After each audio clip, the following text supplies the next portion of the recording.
존경하는 국민 여러분, 밤새 편안히 주무셨습니까?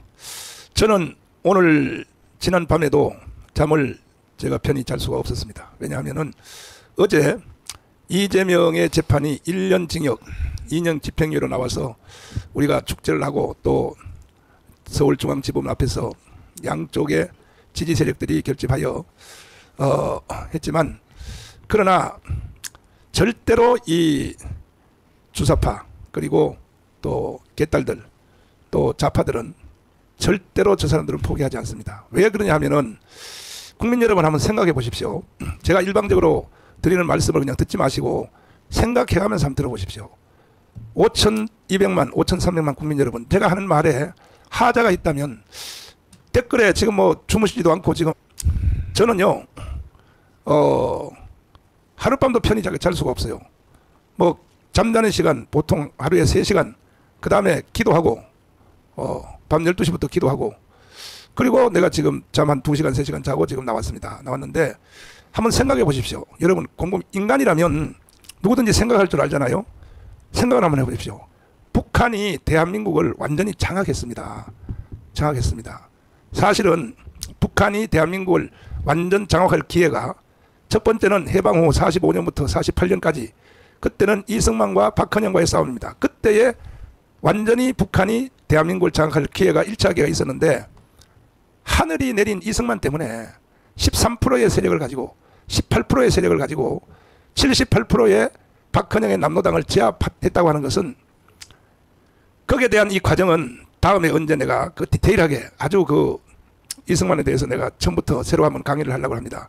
어쨌든 이겼습니다. 이승만이 박헌영을 북한으로 추방을 했습니다. 그래서 1차로 우리가 이긴 것입니다. 이승만이 없는 대한민국이 존재할까요? 그런데도 지금 이승만의 지지율이요 1.8%밖에 안 돼요. 국가의 설립자가 1.8%. 이게 왜 그런가? 지금도 북한이 대한민국을 장악했다는 뜻입니다. 두 번째 위기는 6.25 때죠. 6.25 때. 6.25 때, 아니 우리가 6.25에서 어떻게 이길 수 있었습니까? 도저히 불가능한 주한미군이 신속하게 한국에 와서 현재 휴전선이 그어진 것입니다. 2차 위기였었죠. 2차 위기. 세 번째는 5.16 혁명입니다. 박정희 5.16 혁명. 그래서 우리는 이승만과 박정희 때문에 세계 경제 6위, 그리고 군사력 세계 6위, 이젠 세계 그 누구도 대한민국을 무시할 수 없는 이런 상태까지 왔는데, 그런데 아직도 내부적으로는 어제 이재명 재판이 있었음에도 불구하고 국민들의 절반입니다. 절반. 한번 생각 한번 해보세요. 국민들의 절반이 이재명을 따르고 있어요. 그리고 이승만과 박정희를 따르는 사람들은 국민의 절반밖에 안 돼요. 5대5입니다. 팽팽합니다. 지금 현재 상태가. 그리고 왜 북한이 대한민국을 완전 점령했다고 생각하느냐? 6.25 때는 물리적으로 점령하려고, 그 다음에 또 이승만 때는 박헌영을 통하여 대한민국을 점령하려고 계속 시도했어요. 그리고 박정희 대통령이 그 5.16 혁명을 익힐 때도 사실은 북한의 남침, 6.25 일어난 지가 1950년 6월 25일이잖아요. 그리고 박정희 대통령이 61년도에 혁명을 했잖아요. 그러니까 10년 만에 북한이 다시 남침을 또 하려고 하는 거야. 왜? 민주당 정부가 개판이 됐기 때문에. 뭐 전쟁할 것도 없어요. 사실은. 내려오면 되는 거야. 그래서 박정희 소장이 결단을 내려서 사실을 막아낸 것입니다. 근데 지금은 왜 북한이 대한민국을 점령했다고 말하느냐? 이것에 대해서 여러분들은 이해를 쉽게 못할 것입니다. 저는 이 한국 근대사에 대하여 목숨 걸고 공부를 했어요. 목숨 걸고. 역사 교수 1000명 한번 데려와 보세요. 1000명. 역사 교수 1000명을 한번 데려와 보세요. 나하고 한번 토론 한번 시켜보세요. 나는 성경 다음에 나는 역사를 목숨 걸고 공부를 한 거예요. 성경 다음에. 그것도 뭐 조선시대, 고조선시대, 무슨 발해, 뭐, 이건 뭐, 그런 거는 우리가 뭐, 중고등학교 다닐 때 대충 다 공부를 했고, 그게 중요한 게 아닙니다. 건국사입니다. 건국사. 제일 핵심이 뭐냐? 45년부터 48년까지입니다. 이 역사에 공백이 빠져 있어요, 지금. 그러니까 국민들의 절반이 지금 사기를 당하고 있는 거예요. 이걸 감춰놓고 있어요. 덮어놓고 있어요. 거기다가 정교조라는 단체가 완전히 국민들을 거짓말로 가르쳐서 6.25를 우리가 일으켰다. 대한민국이 일으켰다. 뭐 이런 거. 남북 분단은 미국의 책임이 있다. 뭐 이런 거. 이게 완전히 사기 아닙니까? 사기? 그래서 대한민국은 지금도 물리적으로 대한민국을 점령하려고 했던 북한이 6.25를 통하여 실패를 하자 방법을 바꾸어서 계속 학생들 운동권에다가 또 정교조에다가 민주노동에다가 민주노총에다가 계속 간첩들을 파송을 해서 그래서 대한민국이 지금 5대5 북한이 통치하는 것이 50%, 대한민국 이승만과 박정희가 통치하는 것이 50%, 이 상태로 된 것입니다 지금. 그럼 분야별로 나눠 보시면 첫째 한번 보세요. 정치가 북한의 손에 안 넘어갔다고 부인할 사람 있나요? 192석. 그 중에 몇 명은 빠질 수 있겠죠. 야당 192석은요 완전히 북한의 하수인입니다. 내가 분명히 말했습니다. 몇 사람 빼고는 다 북한이 점령하고 있어요 지금. 이걸 부인할 길이 있습니까? 증거를 한번 대드릴까요? 증거를. 자 보십시오. 김여정 하명법. 김여정 하명법이 뭡니까? 여기 탈북자들이 자기 고향에다가 부모님들에게 형제들에게 소식을 전하려고 우리가 남조선에 왔더니 34,000명입니다 지금 탈북자가. 너무 우리가 어릴 때 북한에서 교육받은 걸 세뇌로 당했다. 완전히 거짓말이더라. 한국에 오니까 지상천국이다 지상천국. 그러니까 부모님들도 형제들도 빨리 기회가 있으면 탈북해 오세요. 이게 박상학 대표를 중심하여 그 박상학 대표만 하는 것이 아닙니다. 여러 탈북자 단체가 사실은 실제로 숨어서 이름도 없이 빛도 없이 숨어서 하는 단체들이 더 많습니다. 계속 풍선을 날리니까 그러니까 정체가 드러날 거 아닙니까? 북한에 전단지가 터지니까 내려오니까. 그래서 북한의 전방부대에 있는 군인들이 심지어 하늘만 쳐다보고 있다 그래요. 왜? 그 사람들에게 뭐 책이 있어요? 뭐가 있어요? 텔레비가 있어요? 뭐가 있어요? 없어요. 그러니까 심심한 것은 내가 군대 생활할 때요 지식의 갈증이 느끼니까 그냥 논에 버린 신문 있죠. 신문이라도요 주워가지고 누른 거 그것도 읽으려고 그래요. 왜? 인간의 지식에 결핍증이 걸리니까. 군대는 폐쇄된 사회니까. 그래서 탈북자들이 계속 전단지를 북한으로 보내니까 여러분 같으면 안 보내겠습니까? 여러분들이 북한에 부모가 있고 형제가 있으면 안 보내겠습니까? 안 보내면 인간이 아니죠. 그랬더니 김여정이가 쌩 해가지고 이 대한민국에 그때 노무현 이 문재인 정부 때죠. 지시해가지고 뭐냐? 이게 김여정 하명법입니다. 풍선을 날리는 것을 금지하는 법안을 국회에서 제정했잖아요. 국회에서. 그래도 정치가 북한의 손에 들어갔지 않다고 여러분 누가 따질 사람이 있나요? 지금도 마찬가지예요. 지금 더해요. 192석이니까. 그때는 180석이요. 그래서 탈북자 단체와 일반 한변을 비롯한 법조인들이 위헌 신청을 했어요. 했더니 헌법재판소에서 이거 풍선 날리는 것은 날리지 못하게 하는 것은 위헌이다. 어떻게 북한이 시키는 대로 김여정 하명법을 만드냐. 그래서 위헌 판정이 났습니다. 그래서 지금은 이제 탈북자들이 풍선을 마음대로 날릴 수 있습니다. 1단계는 뭐냐면 그래서 북한이 대한민국의 정치를 완전 점령했다고 하는 겁니다. 그 중에서도 몇 명은 거의 고정간첩의 수준이 지금 현재 국회에 들어가 있어요. 현재. 그 외에 따라 노는 간첩들 말할 것도 없습니다. 이 간첩들을 분류하는 것은 뭐냐면 이 전향하지 않는, 공개적으로 전향하지 않는 이 사람들은 현재 국회의원일지라도 간첩이라고 봐야 됩니다. 왜 전향을 못합니까? 왜 전향을, 공개적 전향을 왜 거부하는 겁니까? 예를 들어서 임종석, 그러면 임종석에 대하여 국정감사할 때에 전희경 의원이 물었습니다. 전향했습니까? 뭐라고 대답했습니까? 그런 거 묻는 거 아닙니다. 아니 전향 안 하고 어떻게 내가 비서실장합니까? 이렇게 대답을 해야 되거든요. 그런 거 묻는 것이 아닙니다. 이렇게 말했어요. 태영호가 또 몇몇 사람에게 전향했냐고 물어봤어요. 태영호 국회의원이. 탈북자 아닙니까? 그분은 강남구에서 당선된. 물어봤어요. 전향했냐고 그랬더니 뭐라고 말합니까? 대답을 뭐라고 합니까? 그 사람들이. 전향 안 하고 어떻게 국회의원이 됐습니까? 이렇게 말하면 되거든요. 뭐냐면 그것은 사상의 자유이기 때문에 대답할 수 없습니다. 사상의 자유요? 사상의 자유라고 하는 것도 대한민국 헌법 안에서의 자유입니다. 헌법을 거부하는 것은 사상의 자유가 아닙니다. 그것은 처벌입니다. 그리고 대한민국은 사상의 자유이기 때문에 그런 질문하면 안 됩니다. 이렇게 거꾸로 공격했어요. 그 미친놈들 아닙니까 그것이?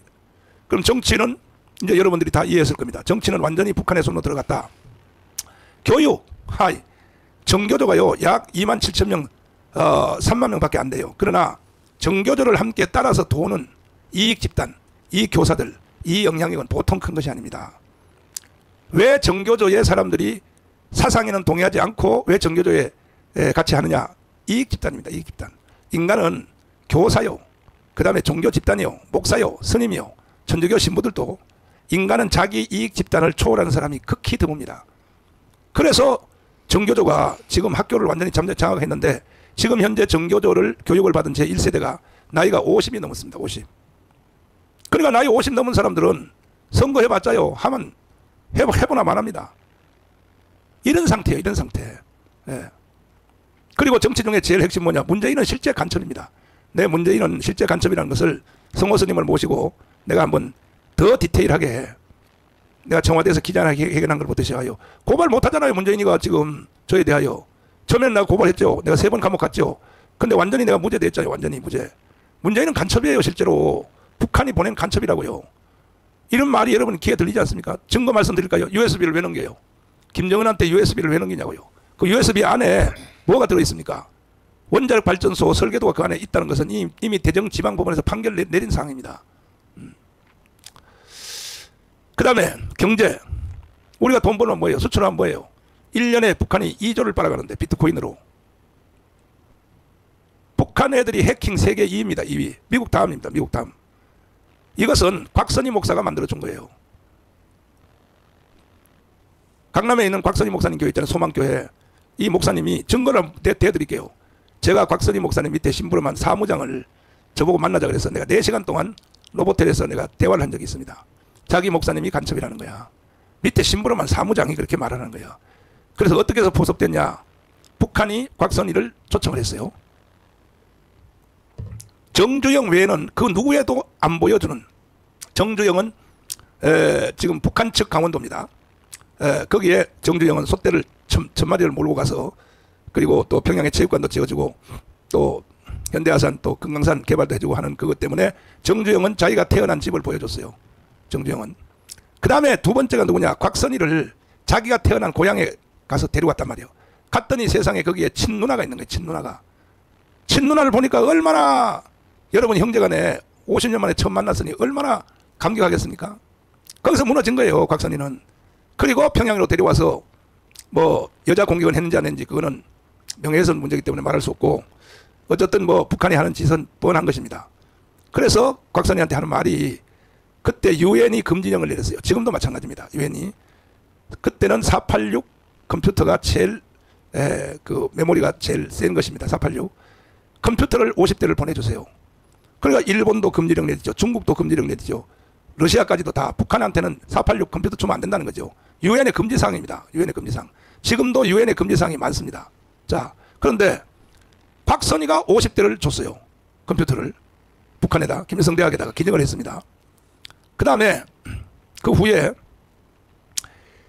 컴퓨터만 보내주면 뭐하냐. 가르칠 교수를 보내줘야지. 그래서 포항공대 교수 2명을 2년 동안 김일성 대학에서 컴퓨터 강의를 했습니다. 그래서 세계 제2위가 된 겁니다. 해킹에. 북한 애들이 김일성 대학에서. 됐죠? 세계 해킹 2위가 됐는데 이걸 한번 시험 가동을 한번 해봐야 되겠어요. 제일 먼저 어디를 틀었느냐. 우리나라의 전산망 있죠. 농협 전산망을 디도스로 공격을 당했어요. 여러분 기억하십니까? 농협의 전산망이 이틀 동안 마비된 거 아시죠? 벌써 10년도 넘었죠. 15년 넘었죠. 되는 거야 해보니까. 하하. 이거 실제로 디도스 공격을 하니까 컴퓨터가 마비가 되는 거예요. 그래서 농협 전산망이 이틀 동안 마비가 됐어요.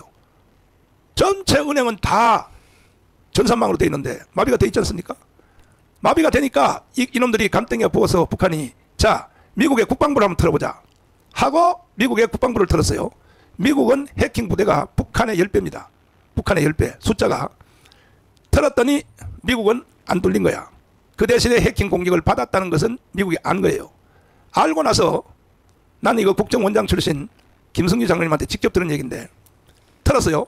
미국 국방부를 틀었습니다. 틀었는데 미국이 알아차리고 이것들 봐 겁도 없이 해서 북한의 해킹 전산망을 거꾸로 역습을 했습니다. 미국이 역습을 했어요. 정강훈 목사님 어떻게 그런 것도 그렇게 잘 아시냐고요. 그래서 내가 목숨 걸고 공부했다고 하잖아요. 내가 그냥 빈말이 아니라니까요. 그래서 북한의 전산망을 틀었더니 북한의 전산망이 다 마비가 되어버렸어요. 마비가 된 사이에 뭔 일이 일어났냐. 자 여기서 중요한 사항이 있습니다.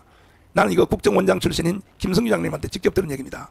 그 북한의 전산망이 마비된 상태에서 이 남한에 있죠. 남한에 대한민국 안에 있는 이 사이트 좌파 사이트가 전혀 활동을 못하더라는 거야. 증명이 됐죠. 보세요. 그리고 초근래에 북한한테 수해가 홍수가 많이 났다고 해서 윤석열 대통령이 인도적 차원에서 식량을 지원하겠다고 했지 않습니까? 근데 거부했잖아요. 왜 거부했냐? 아니 해킹 가지고 털면 1년에 2조를 한국에 있는 돈을 빨아오는데 뭐다로 너한테 봐도 거부했어요. 만약에요 정말로 고난의 행진처럼 죽을 임기가 되면은 안 받겠습니까? 우리는 쌀이 남아서 지금 쌀이 썩었어요. 창고가 지금 쌀 창고가 넘쳐가지고 밑바닥에 쌀이 썩고 있어요. 그러니까 그걸 북한한테 주겠다고 했는데도 안 맞는다고 거부하는 것이 왜 그러냐? 필요 없다 이거요. 한국에 있는 돈은 다 우리 거다 이거지. 자기들 마음대로 빨아서 쓴다 이거죠. 그러면 그렇게 많이 빨아서 쓰면 북한 사람들에게 먹을 것도 많이 주고 저 양식도 많이 주지. 한국에 걸 그때 들어가면 그걸 모릅니까? 북한을 통치하기 위해서는요. 쌀이 넘쳐나고 있어도 중국이 강냉이 옥수수 아무리 갖다 줘도요. 이 사람들은요. 국민들을 통제하기 위해서는요. 생존이 가능할 만큼만 양식을 주지. 이게 공산주의자들의 통치 방법입니다. 통치 방법. 그 다음 보십시오. 정치했죠. 교육했죠. 경제했죠. 언론 한번 볼까요? 누가 대한민국 언론을 대한민국 언론이라고 하겠습니까? 이거는 내가 직접 당한 당사자입니다. 당사자. 보십시오. 정광훈의 사생활 탐구. 1년에 40분에서 50분 편성을 해요. 편성을. 예? 그 다음에 PD수첩. PD수첩에서 정광훈 이름 한번 쳐보세요. 내가 인간이라고 되어 있는가? 제가 기독교의 목사가 아니었으면요. 벌써 내가 자살하거나 아니면 애국운동 포기해버렸습니다. 그래서 하나님이 저를 선택한 것 같습니다. 절대 저는 뒤로 물러설 수 없습니다. 어떻게 대한민국을 북한의 연방제로 넘길 것이며 어떻게 이재명의 주장대로 이재명의 주장 세 가지 딱 간결해요. 이재명의 자서전 책 딱 보면 나와 있어요. 연방제 통일, 그 다음에 주한미군 철수, 기업 해체. 한 이런 사람한테 어떻게 국민의 50%가 줄을 서고 그 말이 되겠습니까? 말이 됩니까 그것이? 그 다음에 사회 보십시오. 사회. 황장엽 선생님은 간첩이 5만 명이라고 그랬어요. 나와 함께 2년 동안 활동했던 김국선 선생님은 15만 명으로 늘어났다 그랬어요. 간첩들이. 이 간첩 15만 명이요. 하루에 10명씩만 접촉하면 150만입니다. 그러면 한 달만 활동해도요 1500만이 넘어요. 이재명의 힘은 바로 여기서 나오는 겁니다. 이재명의 힘은요 간첩으로부터 나오는 겁니다. 간첩으로부터. 어떻게 대한민국 국민들이 5200만 국민들이 말이죠. 간첩과 간첩 세력에게 속고 있냐 이거죠. 말이 되겠습니까 이것이? 네? 말이 됩니까? 보십시오. 문재인 하는지 보십시오. 지금도 문재인이 하는지 보십시오. 지금 문재인이 옛날에 데리고 있었던 청와대에 있었던 비서들요. 지금 거기 다 모여 있어요. 왜? 다시 엎어버리겠다는 것이죠. 돈 엄청나게 있죠? 문재인요. 비자금이 얼마인지 빨리 밝혀내야 됩니다. 윤석열 대통령님도 문제가 있어요. 뭐 3억? 문다의 3억이요? 3억입니까? 나는 내 짐작에 뭐 중국의 태양광을 비롯하여 새만금을 비롯해서 나는 최소한 10조 이상이 된다고 생각합니다. 그리고 김대중의 비자금은 30조라는 게 드러났지 않습니까? 이거는 김경재 TV를 들어가서 들어보면 딱 나와 있어요. 그때 IMF가 왔을 때 공적 자금을 지원했어요. 200조 내지 300조. 지원하고 난 뒤에 기업이 정상화되면 회수해야 되잖아요. 회수 못한 금액이 30조예요. 그 30조가 어디 있습니까? 김대중의 비자금 30조가 어디 있나고요. 그 중에 일부는 미국의 은행에서 드러났습니다. 미국의 은행에서 거대한 자금이 한국으로 들어왔다. 이 수표 보십시오. 여기 수표. 위로 띄워봐요. 이게 김대중의 비자금입니다. 비자금. 그리고 김대중 부인 이호 여사는 대통령 임기가 끝난 후에 북경을 70번 갔어요. 70번. 70번. 아니 대통령 영부인이 전직 대통령 부인이 북경을 뭐하러 그렇게 70번을 갑니까? 의심스럽지 않습니까? 그래서 미국 CIA가 감을 잡고 한국 국정원한테 연락했어요. 이거 조사하라고 비자금. 조사하는 300명을 깜빵에다 집어넣었습니다. 국정원. 그래서 재판이 붙었습니다. 구속된 상태에서. 아직도 못 나온 사람이 몇 명 있어요. 윤석열 대통령이 대해서 뭘 하는 사람입니까 도대체가. 대통령은요 문재인처럼 해야 돼요. 문재인처럼 적폐청산해가지고 딱 문재인처럼 반대로 해야 되는 거예요. 반대로. 윤석열 대통령은 너무나 마음이 순진해가지고 말이지. 저 사람들을 정상적 인간으로 보고 있는 거예요. 어제 있던 재판도 그래요. 무슨 재판을 그렇게 길게 합니까 도대체가. 정상적 사람으로 보면 안 되는 거예요. 연설은 잘해놓고 말이지. 연설대로 해야 될 거 아닙니까? 연설대로. 연설만 잘하고 말이지. 행동은 그렇게 안 하고. 그러니까 보세요. 정치, 경제, 사회, 군사. 군사요? 잡힌 거 아시죠? 국방부에 있는 그 비밀 간첩 대위가 잡힌 거 아시잖아요. 보세요. 지금도 나는요 안 잡혀서 그렇지 국방부 안에 나는 간첩들이 수두룩하다고 생각합니까? 최재형 본 모릅니까? 최재형 가짜 목사. 최재형 가짜 목사가 야 겁도 없이 이제 김건희 여사를 찍고 다음에 목표가 뭡니까? 대통령입니다. 바로 대통령. 이렇게 북한이 공작하는 걸 보면 모르냐 이거죠. 최재형 목사 북한에서 찍은 사진 한번 올려봐 주세요. 이거 보세요. 이걸 누가 간첩이 아니라고 하겠습니까? 예? 통전부 명경일 부위원장하고 이거 봐요. 사진 딱 찍잖아 이거요. 이놈이 간첩 아닙니까? 최재형이가? 근데 최재형이가 지금 다시 다른 제목으로 간첩 혐의로 다시 검찰이 수사에 들어갔습니다. 그러니까요 보세요. 북한이요 간땡이가 부었어요. 만약에 김건희 여사가요 그때 넘어갔으면요 나는 그래서 김건희 여사를 실수한 중에서도 최고의 방어를 했다고 생각합니다. 넘어갔으면 어떻게 됐겠어요? 용산이 간첩 집단이 되는 거죠.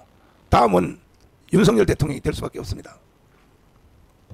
자, 다른 말은 다음에 또 하기로 하고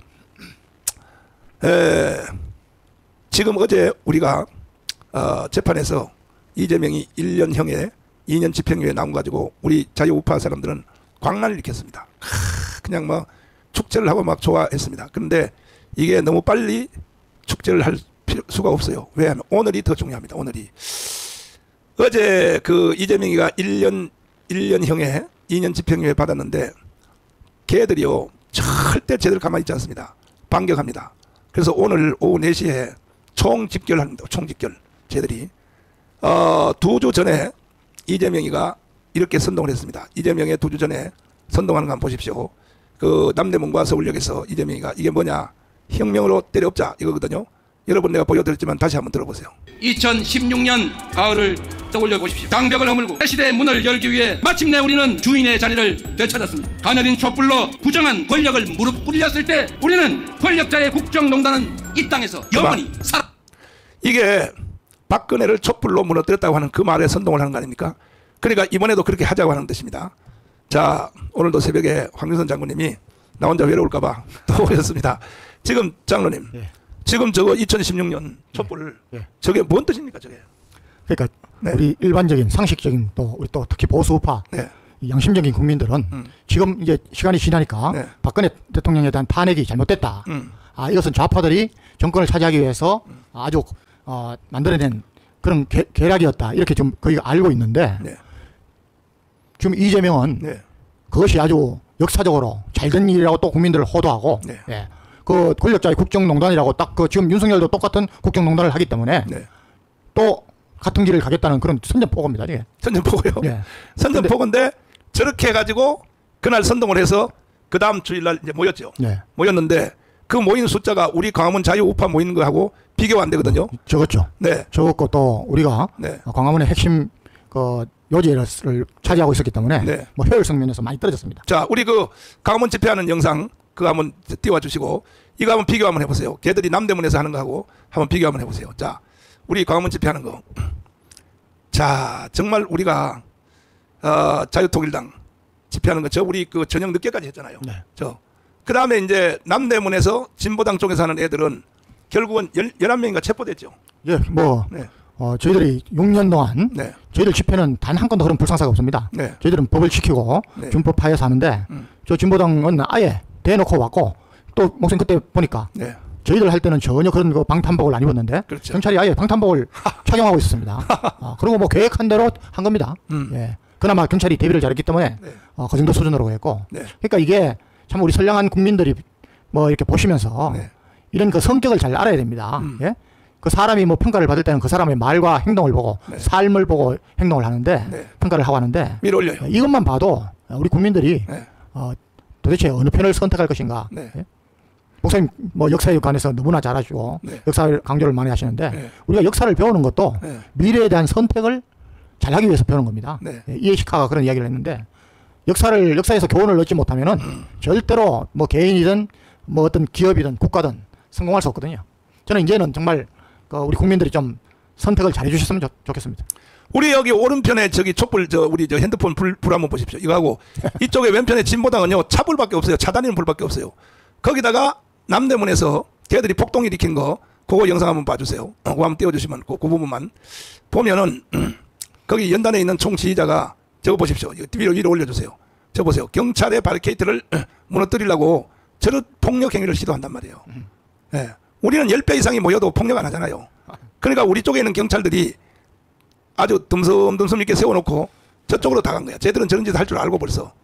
그리고 저기 방탄복을 다 입었다고 하지 않습니까? 그리고 이제 저 바리케이트를 치는 이유는 네. 완전히 일방적으로 도로를 막는 것이 아니라 네.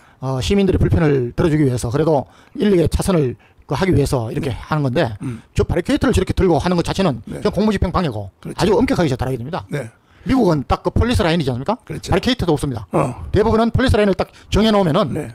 그 폴리스 라인을 저 넘어서면은 바로 총이죠. 예, 곤봉으로 그냥 때려버리고 네. 예, 총을 뭐 권총으로 바로 그냥. 그러니까 공권력이라는 것이 굉장히 네. 무서운 건데 네. 저것도 이거 보십시오. 저 오마이뉴스 아닙니까? 세상에 참. 오마이뉴스는 저것을 저걸 자랑스럽게. 예. 야, 참 기가 막혀. 저런 짓을 한단 말이에요. 저런 짓을 하는데 그 지금 사실은 모든 사회와 종교와 모든 것의 뿌리는 종교라고 합니다. 종교. 근데 북한이 대한민국의 기독교, 천주교, 불교 3개 종단을 북한이 완전히 장악했어요. 조계종 있죠. 불교 스님들. 그거 다 좌파들입니다. 다는 아니더라도 대부분이 좌파들입니다. 평양을 못 알아보게 자주 갑니까? 그 다음에 정의사제 구현단 있죠. 세상의 신부들이 윤석열 대통령이 외국 가는 비행기 타고 가니까 뭐라고 기도를 했냐. 저 비행기 떨어져서 죽으라고. 신부가 그런 기도를 하면 되겠습니까? 장로님. 그러니까 성직자인데 네. 예? 네. 신부가 화가 나고 네. 하더라도 그 정도는 언어 순화를 하고 해야 되는데 네. 정말 우리가 수준이 예. 그리고 대통령 그 개인이 아니라 대통령은 나라의 대표입니다. 그래서 대통령에 대한 권위를 또 세워줘야 되거든요. 네. 예를 들어서 신부가 성직자로서 자기의 권위를 세운다면은 네. 그 일반 성도들이 그걸 인정해 주기를 원한다면 자기도 인정해야죠. 네. 예. 저 이재명이가 여러분이 이 나라의 왕이다 그러는데 그럼 도대체 왕이 뭐 5천만입니까? 그러니까 용어 하나 사용하는 거 봐도 그 사람의 어떤 품성과 학식을 보는 건데 네. 참 잘못됐습니다. 예. 이런 걸 보고 이제 자라나는 우리 저 젊은 친구들이 스스로 공부를 해서 이제 이런 것에서 좀 벗어나야 됩니다. 자, 그 다음에 기독교는 어떤가?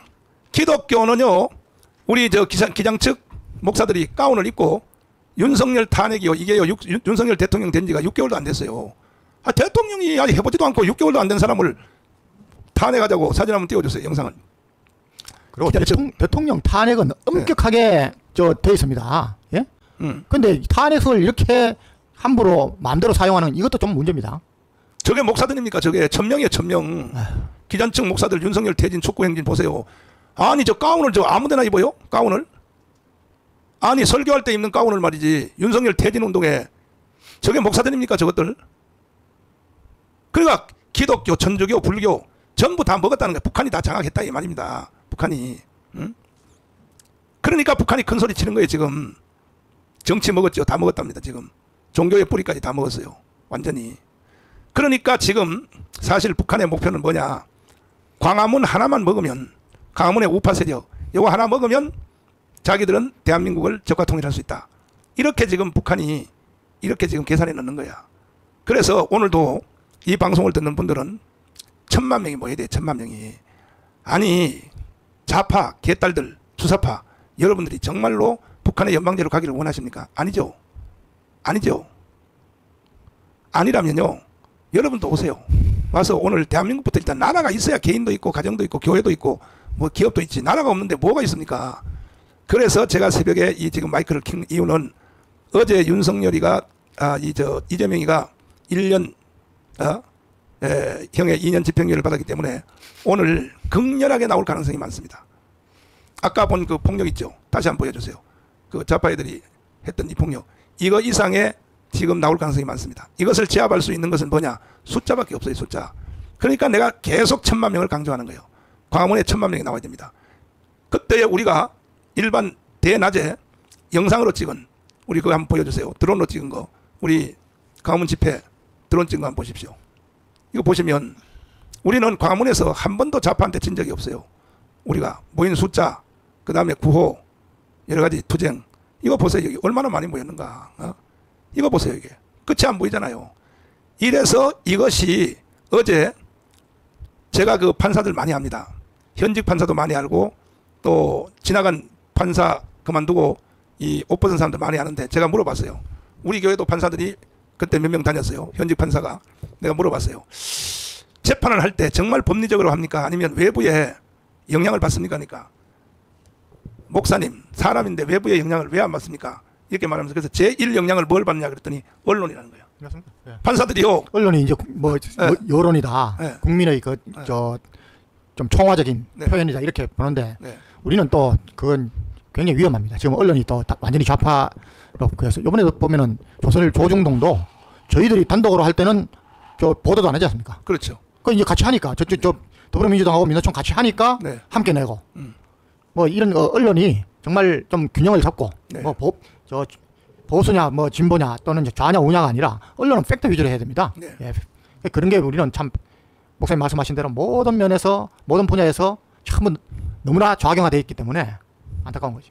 그러니까 판사들도 사람들이기 때문에 결국은 이게 눈치를 안 볼 수가 없는 거야.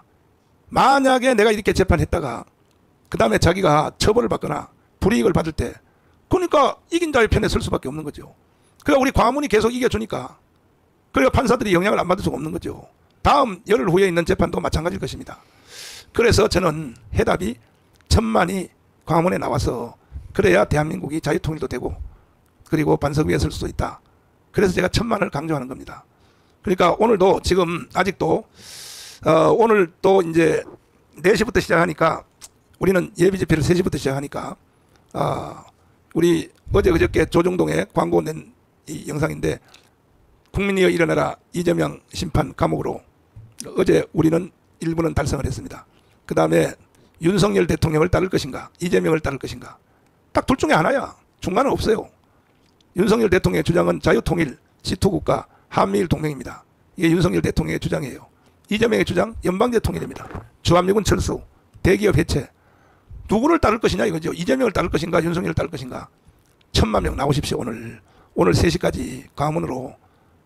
아니 안 그러면요 이게 이재명이가 오늘 폭동을 유도할 수도 있어요. 폭동을. 어차피 끝난데 어제 재판에서 졌고 그러면 이제 방법은 하나밖에 없어요. 내란을 일으켜서 때려 엎어서 완전히 경찰도 제압하고 제2의 광주 사태로 몰고 가는 길밖에 없습니다.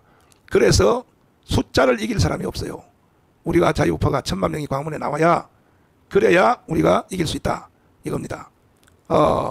부산, 울산, 경남 그 다음에 순천, 목포 지금 일어나도 안 늦어요. 빨리빨리 세수하시고 빨리 돈 5만 원 들고 돈 5만 원은요 내가 나중에 다 갚아드릴 테니까 돈 5만 원 들고 지금은 내가 돈이 없어서 어떻게 할 수가 없어요. 그래서 우리가 지난 6년 동안에도 내가 돈 줘서 했습니까? 아니잖아요.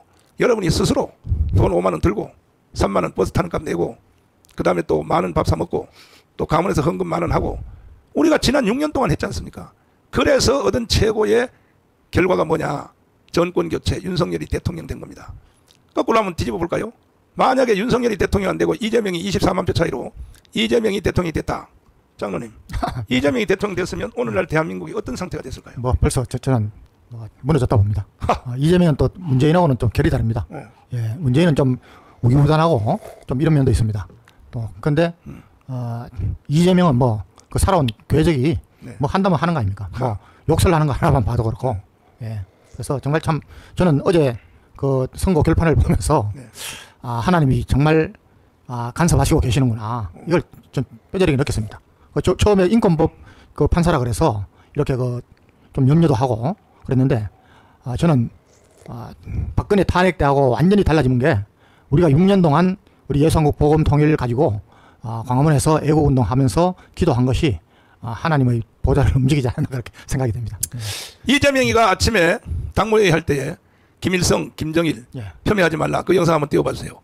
이게 그냥 우발적 충동으로 발언한 게 아니라 원고 써서 읽는 거거든요. 원고 써서 읽을 때는 이건 반드시 이건 북한의 지시라고 생각합니다. 저는 한번 들어봐 주세요. 다시. 현대들 북한의 김정일, 북한의 김정일, 우리 북한에 그래서 우리 편의 노력들이 폄훼되지 않고 무속되도록 애써야 할 것입니다. 우리 북한. 자, 어제 판사가 재판할 때 이런 것까지도 나는 다 고려가 됐을 거라고 생각해요. 이재명이 그동안에 발언한 거 있지 않습니까?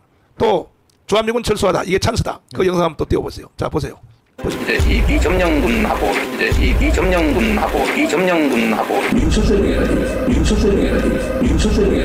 제가 다행이다. 여기 찬스다. 자, 저거는 머릿속에 네. 주체, 또 자주 네. 이런 게 꽉 들어찬 겁니다. 네.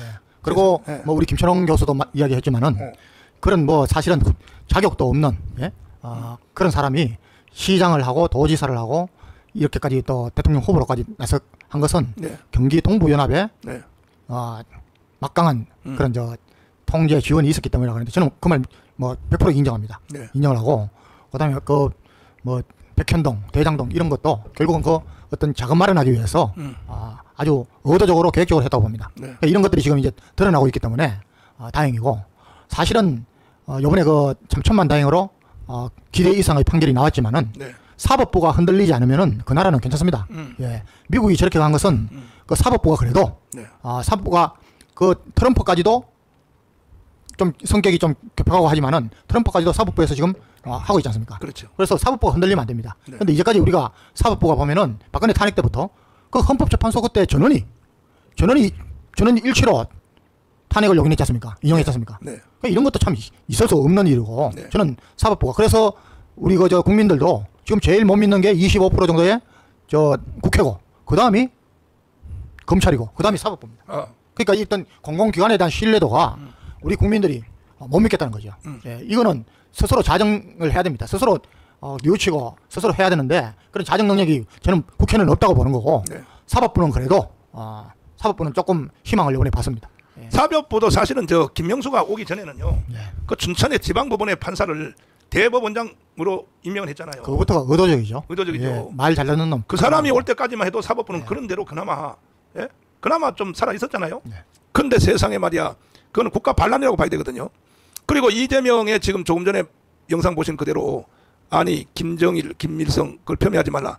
이것만 가지고도요. 이건 여적죄로 다쓸 수 있는 거 아닙니까 이거? 맞습니다. 적인데. 네. 예? 특히 김일성. 네. 김일성은 6.25를 통해서 얼마나 많은 동족을 죽였는데 네. 예? 그런 것을 우리라고 표현을 하고 폄훼하지 말라니. 네. 예? 그러니까 사상부터가 잘못된 겁니다. 이 새벽부터 이 슈퍼책을 또 많이 응원해 주셔서 난 요즘은 돈이 좀 떨어져가지고 슈퍼책밖에 안 보여. 너무 감사를 드리고 이따가 다 합쳐서 또 제가 한번 소개를 해드릴 테니까. 자, 그래서 지금 이 나라는 사실 5대5야. 지금 이재명한테 사기당한 세력이 국민의 50%, 또 박정희와 이승만에게 속한 사람들이 50%. 딱 이 5대5로 나눠 있으니까 이게 나라가 되겠습니까 이것이. 이래서 되겠냐고요. 만약에 북한이요 조금 더 자기들이 우리 남북한의 전쟁에서 위험성이 있다면 러시아에다 12,000명을 파송하겠습니까? 상식적으로 한번 생각해 보세요. 북한의 군대 그것도 폭풍부대 가장 정예화된 그 폭풍부대 연습하는 거 한번 영상 오지 방송실 있으면 한번 띄워봐 줄래요? 쟤들요 우리나라 공수부대는 저리 가랍니다. 북한의 이 폭풍부대 애들은 훈련하는 걸 보면은. 근데 12,000명을 러시아에다 파송했다고요. 그거는 뭐냐? 대한민국은 이미 우리 거다 이거지. 왜? 정치, 경제, 사회, 군사, 외교, 문화, 교육, 언론을 대한민국은 우리가 딱 잡고 있으니까. 그러니까 여유가 있는 거야. 그러니까 12,000명을 러시아에다 보내는 거 아닙니까? 만약에 남북한이 군사 전력이 팽팽할 것 같으면 뭐하다로 왜 보냅니까? 거기를 못 보내죠. 그런데 대한민국은 지금 군대가 아니고 내부적으로 와인버그 국방부 장관이 한 말 그대로 내부적으로 대한민국을 북한이 이미 먹었다. 잡고 있다. 우리 지시대로 하면 안 된다.